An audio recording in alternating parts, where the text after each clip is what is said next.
Es el único occidental que trabaja para la República Popular Democrática de Corea del Norte, español y norcoreano, delegado especial de Pyongyang, Alejandro Caudevenos. Muchas gracias por atendernos. Muy buenas, encantado. En la península de Corea se viven momentos de gran tensión. Dice su gobierno que se ha sobrepasado una línea de peligro difícil de reparar. ¿Es tan grave la situación que se está viviendo en estos momentos? La verdad es que es muy grave.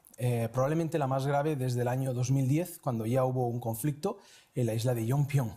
Y esto se debe principalmente a las últimas sanciones del Consejo de Seguridad de la ONU.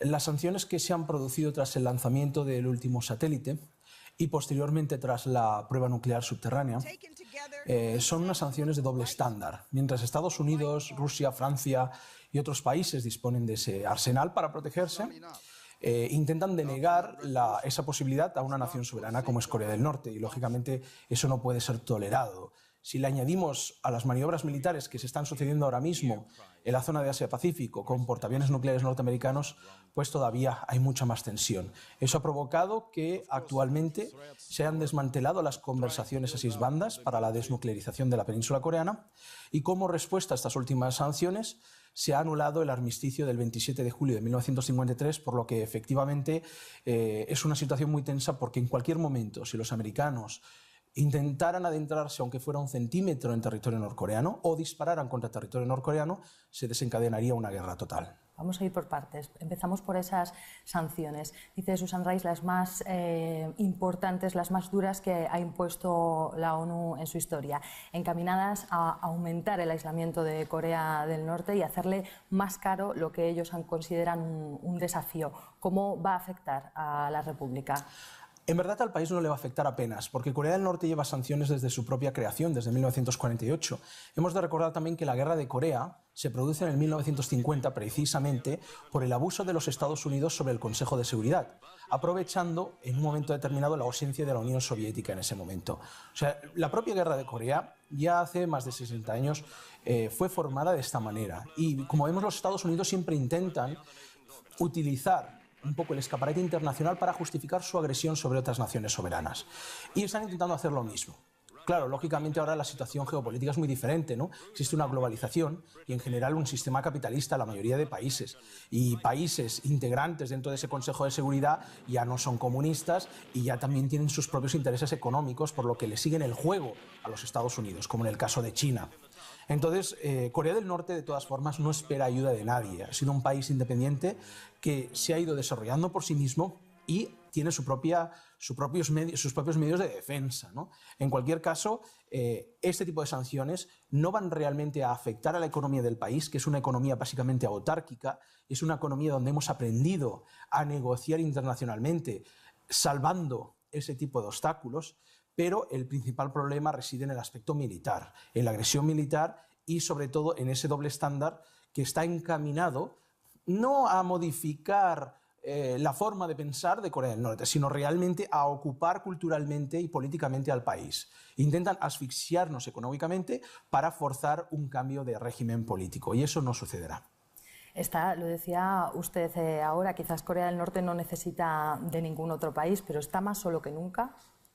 Corea, se puede decir que no ahora, sino tras la desaparición del socialismo, lógicamente se ha encontrado sola en la arena internacional, porque es un país realmente comunista, con un socialismo a niveles económicos y a niveles estatales, que países como en el caso de la antigua Unión Soviética o China ya abandonaron en los años 90. Entonces no es algo nuevo, no es una experiencia nueva. De hecho, el periodo más difícil precisamente fue ese. Entre el año 1995 y el año 2000, tras la famosa perestroika, en la desaparición de los mercados socialistas, todo se privatiza, el dólar y el euro se convierten en los dioses mundiales, deja de existir este mercado paralelo socialista que existía y el país se sume en una grave crisis. Corea ha sufrido muchísimo hasta el año 2000-2001, en que ha podido rehacer su industria y buscar fórmulas para solventar el problema, ese vacío dejado por el mercado socialista.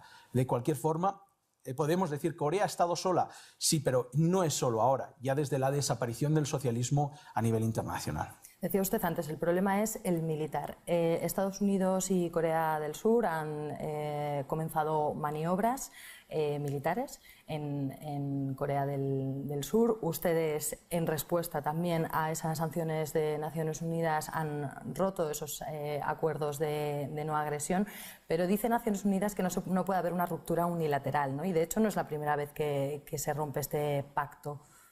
Bueno, el acuerdo de armisticio se firmó en 1953 y, como en cualquier acuerdo, si una de las partes incumple, en el caso de Estados Unidos, que ha incumplido sistemáticamente el respeto a las fronteras, sobre todo marítimas, la conocida como Northern Limit Line, es una frontera que pasa por agua, y en esta frontera, en el mar oeste de Corea, jamás fue reconocida en ese tratado. Y de ahí vienen muchos de estos problemas. Se creó una frontera cerca del paralelo del 38 para dividir el norte y el sur, pero a nivel marítimo los Estados Unidos crearon su propia frontera, sin reconocimiento y sin incluirse en ese tratado. Eso ha provocado los conflictos armados que han habido, como he dicho, en los anteriores años, y que es la zona más peligrosa, porque es una zona en la que no se ha pactado esa separación, ¿de acuerdo?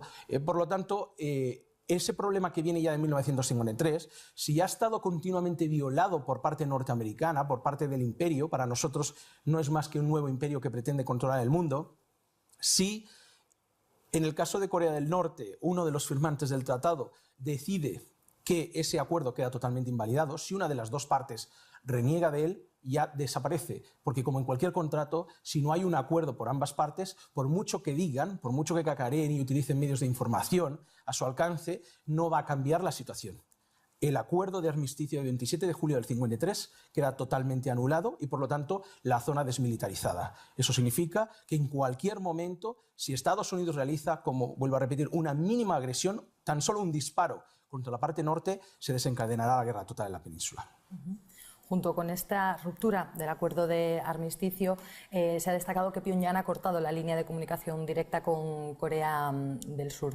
¿Qué significa esto? Explícanos para qué se utiliza exactamente este teléfono rojo. Pues este teléfono era muy importante porque, aun existiendo esta zona desmilitarizada, que es como una zona de 4 kilómetros neutral, para prevenir los conflictos armados, precisamente, cuando sucedía algún problema, algún enfrentamiento, antes de que se tomaran acciones más elevadas a nivel militar, se utilizaba esta línea especial a través de la Cruz Roja, tanto el Comité de la Cruz Roja en el norte como en el sur, para intentar solucionar ese conflicto y que no escalara en una guerra total. Por lo tanto, de ahí su importancia vital para evitar ese enfrentamiento. Lógicamente, si los Estados Unidos dicen o hablan de que lo que quieren es la paz en la península, pero introducen un portaaviones con más de 100 armas tácticas nucleares a bordo, no se puede intentar llegar a un acuerdo, a una amistad, mientras por otra parte estás ejerciendo presión, y una presión militar, y además sanciones económicas que lo que intentan es asfixiarnos. Por lo tanto, o pretendes ser nuestro amigo, o pretendes que nos conozcamos mutuamente y llegamos a un acuerdo como durante la administración Clinton, o lo que estás haciendo es usar tu maquinaria bélica y tu poder de influencia internacional para asfixiarnos. Y en ese caso, Corea jamás se doblegará. Lo que está claro es la posición de nuestro gobierno, que deseamos la paz, pero nunca nos arrodillaremos para conseguirla. Y esa es la posición. Corea del Norte actuará como un espejo frente a la política de Corea del Sur y sobre todo de Estados Unidos. Antes de continuar con esta posición de Corea del Norte respecto a las actitudes de Estados Unidos y de Corea del Sur, quería insistir en el tema del teléfono. He leído en algún sitio que se utiliza también para cuestiones ciudadanas de la población, para reunir de alguna manera a familias que están en un lado y en el otro, o incluso para coordinar algunos paquetes de ayuda humanitaria. No sé si esto es así, y en el caso de si es así, ¿cómo perjudica a la población esta decisión? Es decir, se ha valorado, supongo, las ventajas y desventajas de cortar esta comunicación directa, ¿no? La línea más directa con el resto del mundo.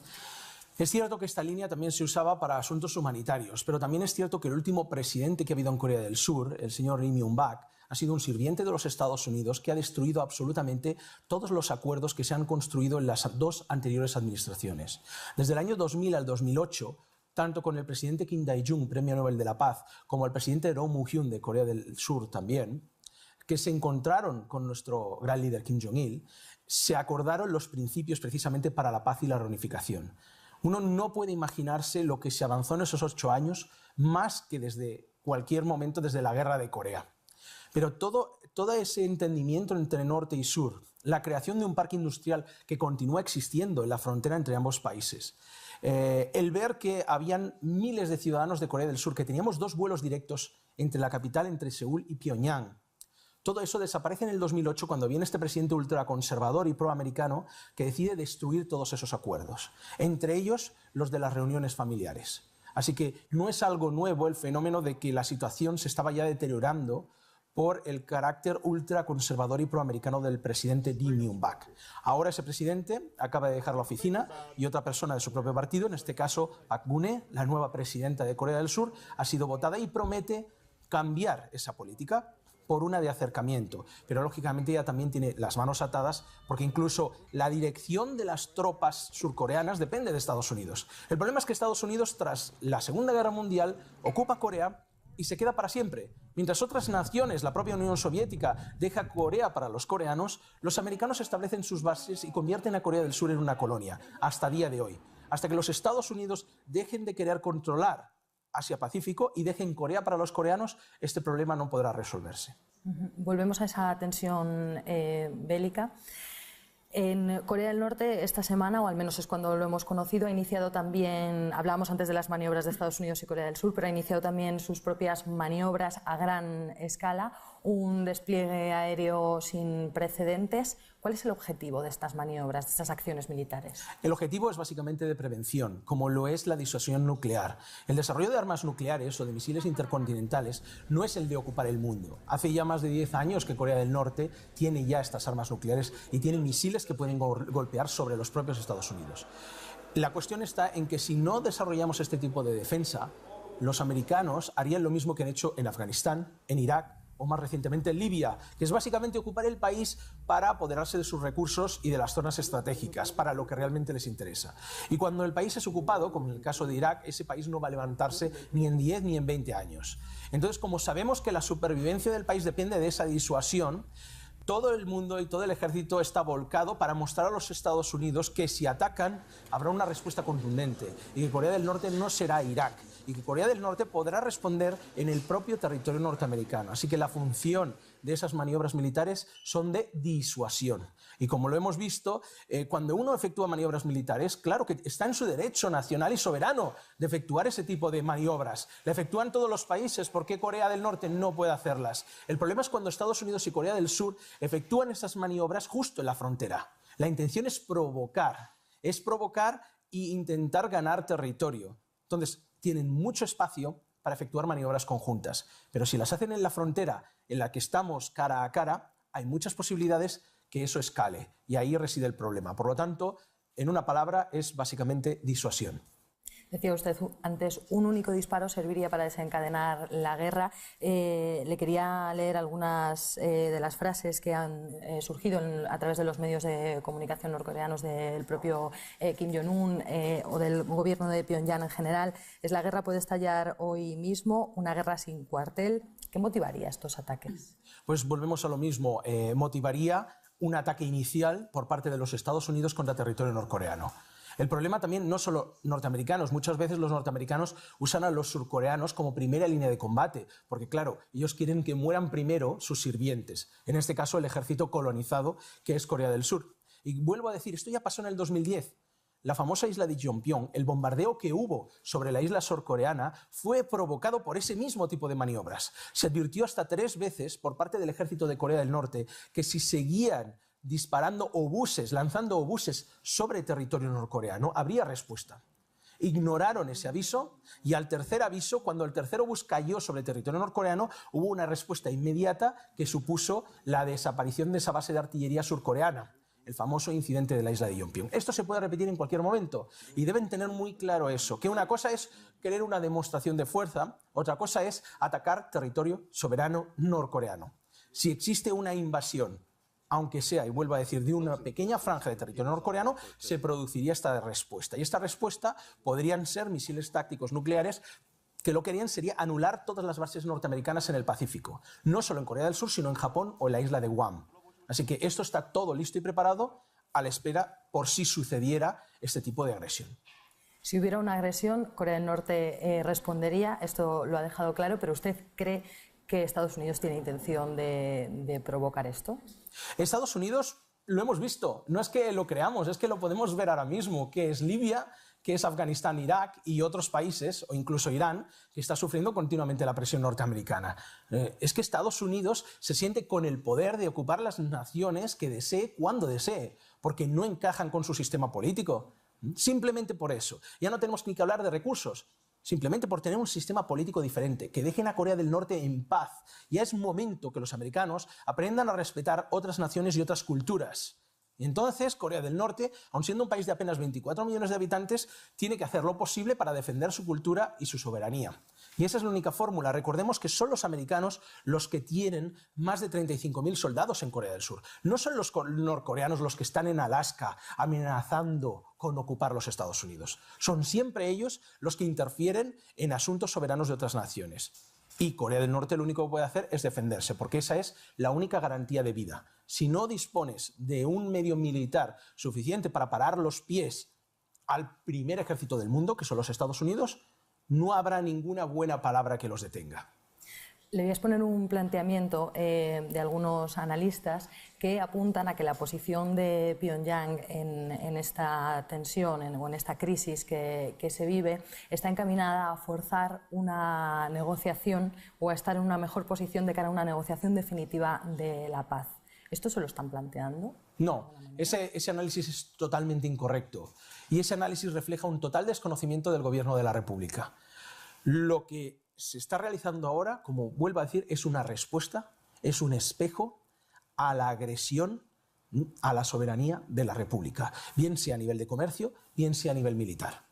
Lo que van a conseguir, si intentan continuar esa vía, es que la situación vaya peor y nuestro gobierno y el ejército tome medidas todavía más contundentes. Lo que ha pasado ahora son cosas muy graves.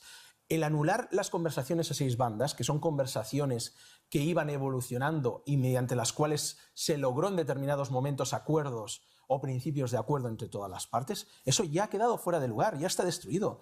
El acuerdo armisticio que valía de alguna forma para prevenir un posible conflicto ya está fuera de lugar y se continuarán tomando medidas más fuertes porque Corea del Norte no se va a quedar simplemente de brazos cruzados mientras abusan de ella y le intentan asfixiar, porque recordemos que una asfixia económica, el poder ahora mismo que las corbetas militares norteamericanas paren a cualquier carguero norcoreano que está importando grano o está vendiendo carbón a Malasia, por decirlo así, eso es una asfixia económica total, ¿de acuerdo? Y eso es lo que pretenden. Entonces, una asfixia económica que equivale a un embargo prácticamente militar y es un acoso en el que se involucran a las Fuerzas Armadas de otros países, usando siempre el espejo, o sea, usando un poco la bandera de las Naciones Unidas, porque Estados Unidos siempre hace lo mismo, porque es un imperio, pero intenta justificarlo como que es la comunidad internacional la que lo lleva. Entonces, eso es intolerable. Corea del Norte ha respondido y va a continuar respondiendo hasta el final. Y que le quede claro a Estados Unidos que el sistema político norcoreano está tan vigente como lo estuvo desde la creación de la República, que no va a haber cambios en nuestro gobierno y que el comandante supremo Kim Jong-un es exactamente igual que nuestro gran líder Kim Jong-il. Tiene su misma visión y su misma capacidad militar. Así que no esperen ningún cambio a ese nivel. Supongo, ante esta respuesta, que otra de las informaciones que también ha aparecido no es correcta. Usted ya me contestaba antes diciendo que Corea del Norte no se doblega a ningún tipo de sanción o de imposición del exterior. Pero si ¿se plantearía Corea del Norte un desarme nuclear a cambio de beneficios económicos? No. El prerequisito para el desarme nuclear de la República Popular Democrática de Corea es primero el establecimiento de la paz definitiva de la guerra de Corea. Estados Unidos, a día de hoy, no ha querido firmar el Tratado de Paz definitivo. ¿Por qué? Porque quiere la guerra. Porque si Estados Unidos se queda con el armisticio, en cualquier momento podría justificar una agresión y una ocupación de la República. Entonces nosotros desde el final de la guerra, desde el 27 de julio del 53, estamos pidiendo a los Estados Unidos, sustituyamos el armisticio por un acuerdo de paz definitivo. Pero hasta el día de hoy, todos los presidentes norteamericanos se han negado. Así que si no quieres la paz, es porque pretendes entrar en guerra en cualquier momento y ocuparnos de nuevo. Por lo tanto, ¿cómo nos podemos fiar si no quieren algo tan básico como sentarse en la misma mesa, al mismo nivel, y firmar la paz con nosotros? Eso demuestra cuál es la intención real de los Estados Unidos respecto a la península coreana. Por lo tanto, si no podemos establecer una paz, si Estados Unidos no quiere reconocer a Corea, si Estados Unidos no quiere ni abrir ningún tipo de relación diplomática con el país, no podemos evolucionar hacia una desnuclearización. Si Estados Unidos continúa ocupando Corea del Sur, poniendo a sus marines y sus armas nucleares en territorio surcoreano, no podemos fiarnos porque estás haciendo el doble juego que está haciendo siempre, pretendiendo ser un cordero cuando en verdad es un lobo. Así que estamos siempre dispuestos y con brazos abiertos para que el gobierno de los Estados Unidos se siente con nosotros y negociemos no solo la paz definitiva, sino el establecimiento de relaciones diplomáticas. Y quiero recordar que la visita de Madeleine Albright, secretaria de Estado de Estados Unidos, durante la presidencia de William Jefferson Clinton, estaba destinada precisamente a eso. Se llegaron a acuerdos muy importantes desde el año 1994 y el paso siguiente era establecer relaciones diplomáticas entre los dos países. Por desgracia, perdieron los demócratas, vino George Bush y hizo lo mismo que ha hecho Lee Myung-bak en Corea del Sur. Destruyó todos los acuerdos de entendimiento y volvimos a un estado de confrontación hasta el día de hoy. Cuando acaba la presidencia de George Bush Jr., parece ser que hay un cambio de forma de ver las cosas. Bush se da cuenta de que la presión y el acoso no funcionará sobre Corea del Norte. Y de repente, si leemos sus últimos discursos y mensajes enviados a Corea del Norte, son de intentar buscar una salida y una reconciliación. Pero precisamente cuando Bush se da cuenta de eso, al final de su mandato, gana Obama las elecciones, un presidente que no tiene ni idea ni está bien informado por sus medios de información sobre la situación coreana, y volvemos a estar igual. Y esta situación se repite de forma cíclica. Por eso estamos en este momento. Si hubiera una continuidad en esa diplomacia internacional y realmente unas ganas de establecer la paz, se habría firmado ya. Y nosotros, por nuestra parte, estamos siempre dispuestos a esa paz. ¿Y qué va a ocurrir? ¿Es posible un enfriamiento de esta tensión próximo? Pues depende exclusivamente de los Estados Unidos. Corea del Norte está en su mismo lugar y su posición no ha cambiado jamás. Nuestra política es exactamente siempre la misma. El gobierno es un gobierno comunista liderado por el Partido del Trabajo de Corea y es siempre el mismo. Son ellos los que están cambiando continuamente de opinión y los que están manejados por lobbies empresariales o militares. Por lo tanto, son ellos los que se tienen que poner de acuerdo de una vez y sentarse en la mesa de negociaciones. Así que dependerá. Ahora mismo se están realizando las maniobras militares. ¿Va a haber una guerra? Depende de los Estados Unidos, que son los que están en la frontera con su portaaviones. Si pasa la línea, habrá conflicto. Que no la pasan, no lo habrá. Esperemos que sea así. Pero Corea está dispuesta a todo. Está dispuesta tanto a la paz, que la desea, pero no la mendiga, como para la guerra. ¿Por qué crees que estas crisis que tú decías antes son además cíclicas? ¿Es lo único que despierta alguna atención por parte del resto del mundo sobre Corea del Norte? ¿O por qué no trascienden otros temas? No, supongo que es porque a nivel de medios de comunicación muchos de ellos les interesa el tema sensacionalista.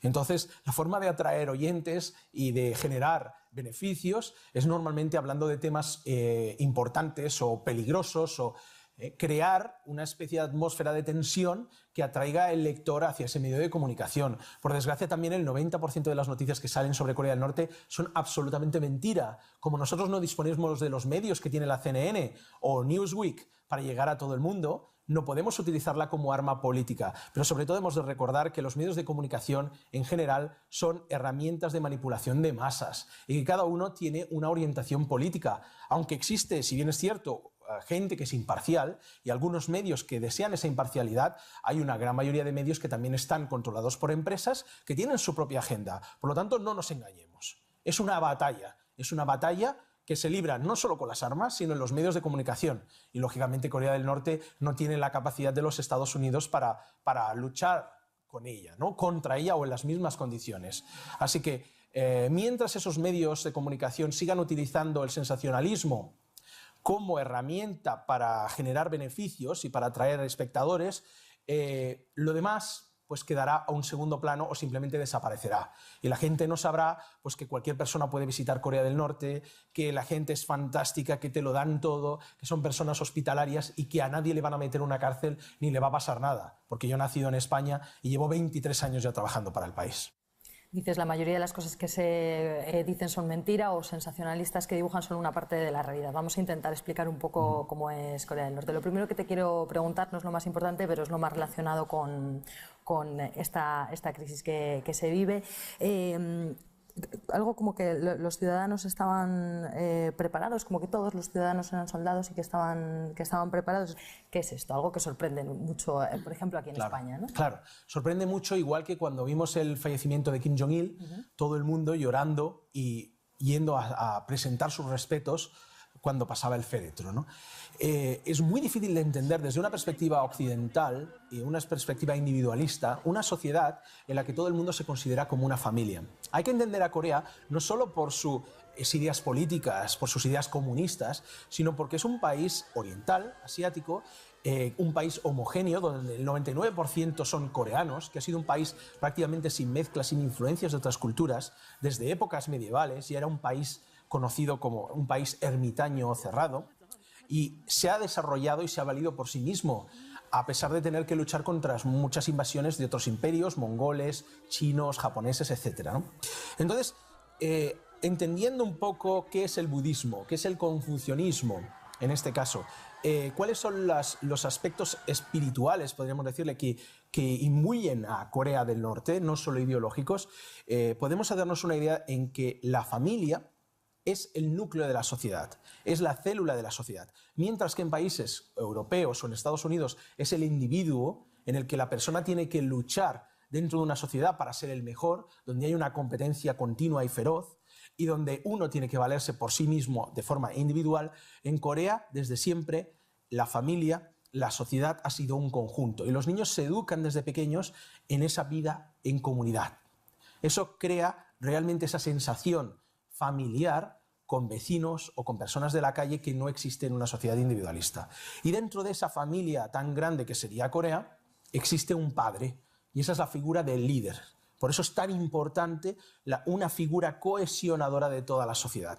Ese es el rol que ejecuta, en este caso, el líder, que es el centro de conexión en la unión de todos los ciudadanos. Así que es un poco complicado porque hay que entender primero filosofía un poco oriental, y luego política, entender qué es la idea Juche y qué es el socialismo, que eso llevaría muchas horas de explicar, pero para tener una idea de cómo los norcoreanos se sienten como una sola familia, liderados por un padre, que en este caso es el comandante supremo Kim Jong-un. Hacemos una pausa y enseguida volvemos con el único occidental que trabaja para Pyongyang, Alejandro Cao de Benós, que nos concede esta entrevista hoy en RT.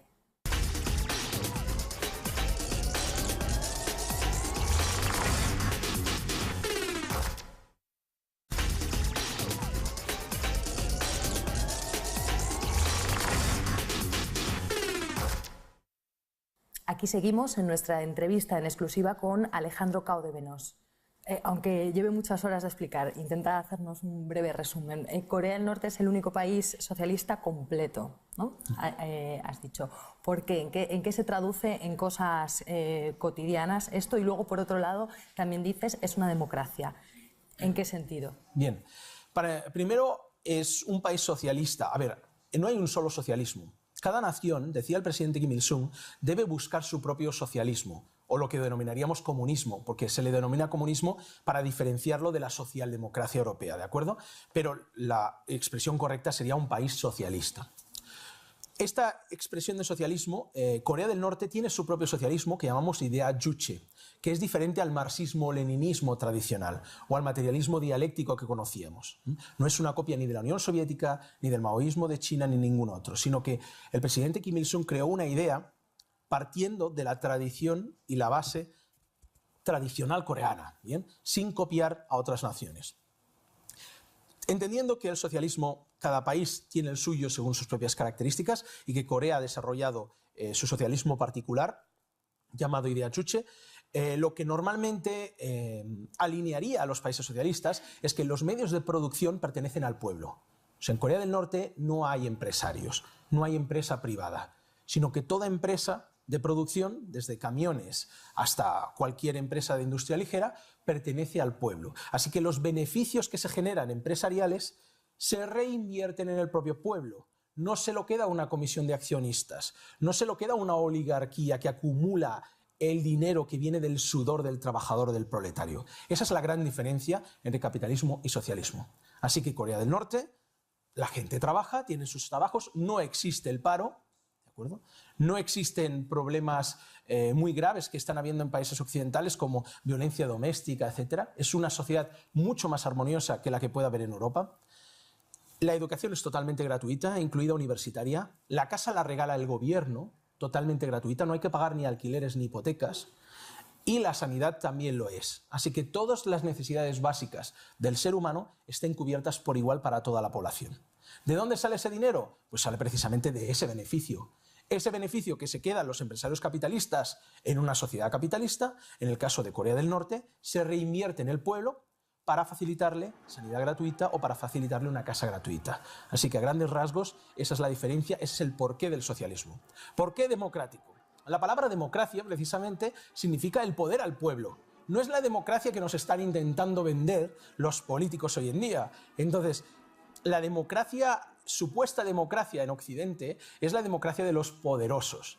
La democracia de que el que tiene dinero y una gran cuenta bancaria puede comprar lo que quiera y puede presentarse a las elecciones y hacer campaña. Pero si una persona normal, aunque tenga gran capacidad, no tiene dinero para pagar esas salas de reuniones ni los spots televisivos, poco va a poder conseguir. Porque volvemos a lo mismo, está en situación total de desventaja. Así que la supuesta democracia occidental es una democracia basada en lo grande que sea tu cuenta bancaria. Y siempre también lo comparo con lo mismo. Nos podemos ir a un gran centro comercial donde hay una gran variedad de productos de todos los países, pero si no tenemos dinero, tendremos que comprar el más barato, la marca blanca, la que nadie quiere, pero no llega el dinero. ¿De qué me vale tener 100.000 artículos si no puedo comprar? Y hay veces que ni siquiera voy a poder entrar en ese supermercado y me voy a tener que conformar mirando los escaparates pensando que algún día podré llegar a realizar el sueño americano. Entonces hay que despertar a la realidad, que esa es la realidad a la que muchas personas en España se están dando cuenta ahora, qué es el capitalismo en realidad y a quién beneficia ese capitalismo, y lo que es la democracia que representa el poder popular, que es en la que nosotros creemos. Por eso el país se llama República Popular Democrática de Corea. Pero sí que hay una cosa asociada a la democracia, no del tipo de Corea del Norte, sino, por ejemplo, a la de España o a la de otros países, Estados Unidos, etcétera, completamente diferente, que son los derechos ciudadanos. También pues, recurro a Naciones Unidas, porque es la que hace algunas alusiones a Corea del Norte, dice que hay violaciones sistemáticas de derechos. No sé, te pregunto, ¿esto es así? ¿En qué sentido se podría dar? Y luego, si en Corea del Norte uno puede pensar lo que quiera, libremente. Bien, para empezar, al igual que se usa de forma militar, las Naciones Unidas se usan como medio de propaganda también. Por lo tanto, la supuesta Comisión de Derechos Humanos, como otras ONGs, no debemos olvidar que son ONGs que también tienen financiación. Y algunas de ellas son tan descaradas como para poner a Hillary Clinton como vicepresidenta, en el caso de Radio Free Asia. Entonces una persona coge una radio, una supuesta ONG, que está lanzando propaganda todos los días desde los Estados Unidos y solo tiene que acceder a la página web para ver de dónde realmente sale ese dinero para financiar esa propaganda. Así que este apartado de ONGs lo dejaríamos más bien como empresas encubiertas con motivos propagandísticos. Y en el caso de las Naciones Unidas pasa exactamente igual. La diferencia es que en Corea del Norte todo el mundo piensa libremente, hay creatividad y cada persona puede dar su opinión cuando quiera, pero siempre desde una forma respetuosa. Y siempre también intentando buscar apoyo de los compañeros frente a esa idea. En el caso de la página oficial incluso del país, que la creé yo en el año 2000, cuando no existía, eso fue una propuesta mía, individual, de cara a nuestro ministerio.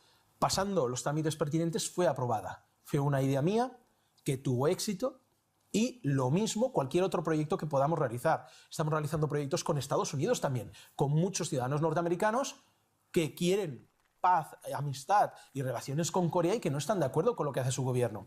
Entonces, en Corea del Norte la diferencia es que mientras en Occidente normalmente las ideas personales o privadas se utilizan a veces de forma radical, destruyendo supermercados o realizando algunas barbaridades sociales para intentar imponer el criterio individual sobre el criterio común, en Corea del Norte siempre se busca un consenso. Y de hecho todas las decisiones que se toman, tanto empresariales como a nivel de nuestro ministerio, son siempre asamblearias. No es una persona la que decide qué dirección va a tomar la empresa o qué es lo que vamos a hacer, sino que se reúne una asamblea elegida democráticamente por los trabajadores. Al igual que, lógicamente, tenemos un Parlamento con 687 diputados que son electos cada 5 años. Y si una persona realmente cree que su idea es mejor, que puede trabajar mejor por el gobierno, por el país que el resto, se puede presentar y puede votar. Y no nos olvidemos que la propia Unión Soviética, Mikhail Sergeyevich Gorbachev era miembro del Partido Comunista, fue secretario del Partido Comunista, y que fueron las propias asambleas populares de una nación como la Unión de Repúblicas Socialistas Soviéticas las que en un momento dado decidieron dar un giro hacia el capitalismo. Una perestroika, un glasnost y un capitalismo. Esas mismas fuerzas que eran comunistas. Por lo tanto, si en Corea del Norte el capitalismo se creyera tan bueno o los diputados creyeran que el país tiene que girar en esa dirección, también se podría hacer, como lo ha hecho la Unión Soviética, como lo hizo China. Por lo tanto, ahí no hay excusa. La decisión de la nación y la decisión de esa nación se representa a través de votaciones, a través del Parlamento y representantes. Pero a nivel político sí hay disidencia. Lógicamente, en 24 millones de personas siempre hay disidencia, en todos los países. Aquí también hay una mayoría y hay muchas personas que no están de acuerdo. Yo mismo no estoy de acuerdo con el gobierno de España, pero como la mayoría lo ha votado, estoy sujeto a esa fuerza. Se respeta la disidencia normalmente. Quiero decir, a la opinión individual... Sí. Porque, o sea, es verdad, nos explicabas un poco cómo funcionan, ¿no?, de manera asamblearia las decisiones o los cambios que deben generarse en el país en beneficio de la mayoría, ¿no?, de lo que considere la mayoría. Pero me refiero a una disidencia más individual y más política, más contra el régimen que se defiende de manera mayoritaria. Sería muy complicado, muy complicado por ese concepto de familia. Vuelvo a decir, si una persona es una persona contra toda la sociedad que piensa de una manera, cuando es tan pequeño el número de personas que puedan llegar a pensar así, es muy complicado que una persona se lance, a no ser que sea una actividad terrorista, a hacer algo contra el país. Y eso hasta ahora no ha sucedido en Corea. Ni tenemos revoluciones internas, ni tenemos grafitis, ni problemas terroristas, como puedan haber en España, ¿no?, hasta el día de hoy. Entonces, este tipo de disidencia armada o una disidencia de un pequeño grupo de personas que intentan ir contra la mayoría del pueblo, hasta ahora no se ha producido en Corea. Lo máximo, tenemos algunas personas que han ido a Corea del Sur no a veces directamente por esa disidencia, sino porque les han convencido otras terceras personas en otros países o les han prometido ese modo de vida americano, han caído en esa trampa. Muchos de ellos han vuelto de nuevo al país, muchísimos, y también hay surcoreanos que igualmente no están de acuerdo con el capitalismo y que han pasado a Corea del Norte. Muchos de ellos son amigos míos. Así que esa diferencia, esa disidencia en la que una persona decide dejar su país e irse a otro, sucede en Corea del Norte y en el sur también. Y otra cuestión muy llamativa para nosotros que vivimos ahí un poco en la era digital, el tema de Internet. ¿Por qué no hay un acceso libre a Internet? Bien, existe un acceso a intranet. Existe una intranet donde las personas se vuelcan básicamente los contenidos de Internet, culturales, científicos, etcétera, históricos, a la intranet para que todo el mundo tenga acceso libre y gratuito desde las universidades, etcétera. ¿Por qué no se permite acceso a Internet? Porque en Internet hay cosas buenas, pero también hay muchas cosas malas. Y hay asuntos como, por ejemplo, temas pornográficos o temas relacionados con la violencia o temas relacionados con el racismo, etcétera, que no queremos que eso influya dentro de la sociedad. Como cualquier otro país, los medios de comunicación, vuelvo a repetirlo, actúan como educadores de masas. Internet es un medio muy importante y lo que no vamos a permitir es que Estados Unidos use su poder precisamente en Internet y use sus millones para utilizarlo como medio de propaganda para destruir la mente de los jóvenes. ¿De acuerdo? Por lo tanto, en esa batalla de propaganda que hablábamos, dentro de Corea del Norte controlamos el flujo de comunicación que entra en el país. Realmente es cierto, ¿no?, lo que dices, hay una diferencia cultural que habría que entender de dentro para poder comprender, ¿no?, porque a mí se me haría un mundo ahora vivir sin Internet, ¿no?, o igual quizás un poco el paternalismo, ¿no?, como se dice, estatal, de decidir a qué se puede tener acceso o no. ¿Crees que es realmente cultural? O sea, es decir, ¿la gente no tiene deseos de conocer más allá de Corea del Norte? Sí, claro que los tiene, y la gente viaja, tenemos miles de personas trabajando y viviendo en el exterior. No hace mucho hemos tenido un grupo de 150 personas trabajando en México, desde deportes, ayudando en temas arqueológicos, etc. O sea, no tenemos ningún inconveniente y las personas en Corea del Norte están deseosas y aprenden. Lo que no queremos es que entre la basura dentro del país. Un país libre de drogas, así como en España se conoce bien que aproximadamente el 50% de la juventud consume drogas de forma regular, que eso es destruir una nación, destruir el futuro, así de claro. En Corea del Norte los chavales no saben ni lo que es la heroína, ni lo que es la cocaína, ni lo que es el hachís.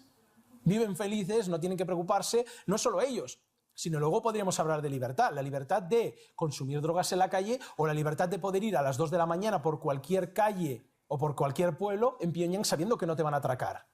Esa es para nosotros la libertad, ese es nuestro concepto.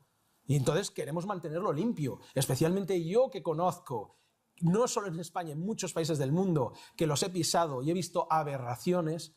Llegar a un lugar donde simplemente puedas vivir y donde los sentimientos y los valores humanos predominen sobre el consumismo, eso es algo único. Por lo menos único, se sea o no comunista, y que de hecho ese aspecto social, esa maravilla social, podríamos decir la humana, es lo que atrae a muchas personas a visitar el país, cuando no tienen nada que ver políticamente, pero simplemente para ver cómo es una sociedad y se desarrolla una sociedad que no está globalizada en ese aspecto. Una curiosidad banal. Hablabas antes de cómo la familia es el núcleo de toda la sociedad, bueno, y de cómo se constituye ese socialismo, esa democracia, etc. ¿Cómo es el día a día en cuanto a diversión? Una banalidad así. Sí. ¿Cuál es la vida, digamos, fuera del trabajo en Corea del Norte? Pues normalmente el trabajo no existe el estrés, lógicamente, porque las empresas son estatales. No hay un empresario que te esté machacando o te quite las vacaciones o que te diga si no vienes a trabajar vas a perder tu trabajo, porque no hay desempleo en Corea del Norte. Y cuando acabas tu jornada laboral, normalmente a las 6 o 6:30, que es lo habitual, la gente o bien se va a los bares, se va a los pubs a tomar unas cervezas con los amigos, se va al karaoke, que el karaoke es casi un deporte nacional, tan importante como el fútbol. En Corea se va a los cines, a los teatros, a aprender a tocar un instrumento, que es totalmente gratuito. Toda la cultura es gratuita en Corea del Norte. O te vas, por ejemplo, a un spa a descansar, a tomar una sauna o a cortarte el pelo. Entonces, esas son actividades típicas del día a día, pero sobre todo centradas en la cultura. Es muy importante para los coreanos la cultura, y como es gratuita y totalmente accesible, es a lo que normalmente, en lo que se centran y lo que les gusta, ¿no? Te voy a pedir casi un imposible, que ya para finalizar, que es una bondad del capitalismo o del sistema, por lo menos, que tú conoces también muy bien, como es en el caso de España. ¿Algo bueno? Sí, por supuesto. Sin duda. El emprendimiento. O sea, la capacidad, lo positivo que tiene un sistema capitalista es que muchas veces por la necesidad, por la propia necesidad que genera este sistema tan desigual, hace que las personas busquen ideas o busquen formas de desarrollar una empresa o un sueño que tuvieron, un proyecto que antes no lo habían llevado a cabo. Y de esas ideas, de ese empuje o de ese arrojo a crear cosas nuevas, salen a veces invenciones o empresas importantes, ¿no?, que pueden beneficiar a la gente y que hacen al país prosperar de forma más rápida hacia el futuro. Y esa es una de las cosas que creo que es muy importante que se desarrollara en Corea. Aun teniendo nuestro sistema estatal, hace mucha más falta ese arrojo, porque las personas, una vez están acostumbradas o tienen la vida asegurada gracias a que el Estado le cubre sus necesidades, en muchas ocasiones parece que eso esté garantizado, tenga que ser así, cuando no es así. ¿De acuerdo? Cuando eso cuesta un dinero para el país producir y regalar esas casas a cada ciudadano. Entonces, eso crea una situación, podríamos decir, cómoda, que adormece ese sentimiento emprendedor. Por otra parte, también el carácter coreano es un carácter muy conservador, y a veces, por preservar el honor, no se da ese paso más allá. Cuando uno emprende un proyecto, se está arriesgando. No solo se arriesga a que funcione o no, sino que está arriesgando su propio honor. Y el honor es más importante que la vida en Corea. Entonces, si ese proyecto en el que él pone todas sus fuerzas e involucra a todos sus compañeros no funciona, esa persona quedará deshonrada.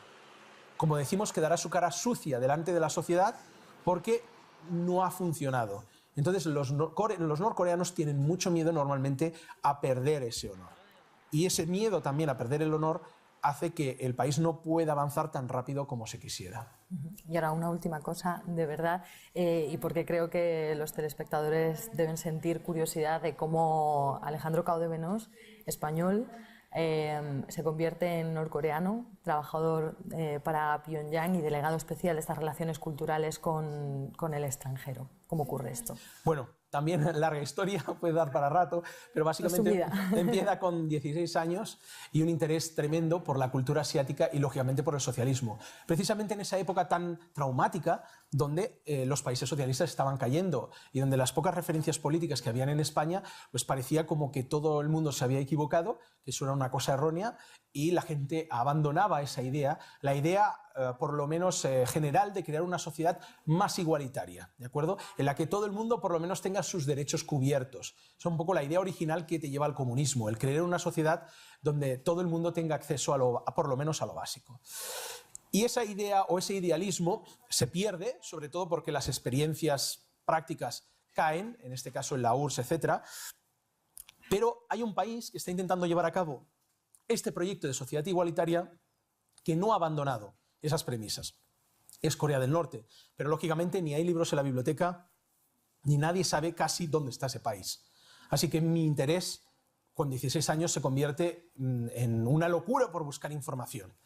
Y casi por cosas del destino, acabo conociendo a unas familias coreanas que vivían en ese momento en Madrid, que me invitan a una exposición de fotografías, que me dan muchísimo material, y mi interés inicial, esa ansia por conocer la realidad, lo que se esconde en Corea del Norte, se convierte en pasión. Me identifico no solo con la idea Juche, como idea socialista más adecuada y que coincidía conmigo, sino que me identifico también filosóficamente y espiritualmente con el pueblo coreano, en carácter también.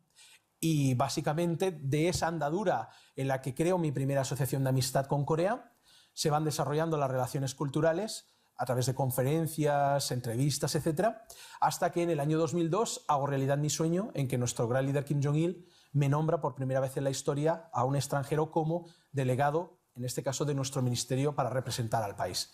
Así que puedo decir que en el 2002 se cumple el sueño de mi vida y desde entonces lo estoy viviendo hasta el día de hoy. Y continuamos e intentamos esforzarnos por llevar tanto Corea del Norte al mundo como al resto del mundo hacia Corea del Norte. Muy bien, muchísimas gracias, Alejandro. A ustedes, encantado. Hasta aquí nuestra entrevista en exclusiva para RT con Alejandro Cao de Benós, el único occidental que trabaja para Pyongyang y con el que hemos intentado acercar un poco más la realidad de Corea del Norte.